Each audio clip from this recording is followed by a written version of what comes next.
ഏട്ടൻ മുളക് റെഡിയാക്കാനായിട്ടുള്ള ആ തേങ്ങ ഞാൻ അരച്ച് ഒന്ന് ചൂടാക്കി എടുത്തിട്ടുണ്ട്. ഇത് അരപ്പാണ് ഈ ഇരിക്കുന്നത്. അതാ ഈ പരുവത്തിലാണ്. എന്നിട്ട് അതിലേക്ക് നമുക്ക് ഈ തൈരും കൂടി ചേർക്കാമേ. തൈര് ചേർത്ത് നന്നായിട്ട് ഇളക്കാം കേട്ടോ.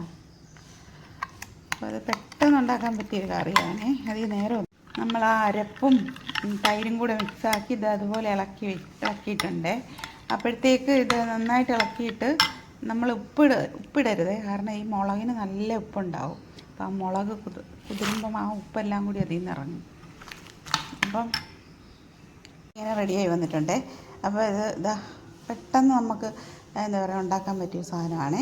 അധികം പണിയൊന്നുമില്ലാതെ ആദ്യം അരപ്പും തൈരും കൂടെ മിക്സ് ചെയ്തിട്ട് വേണം ഇതൊക്കെ ചേർക്കാനായിട്ട്. അത് ഞാൻ കാണിച്ചായിരുന്നല്ലോ.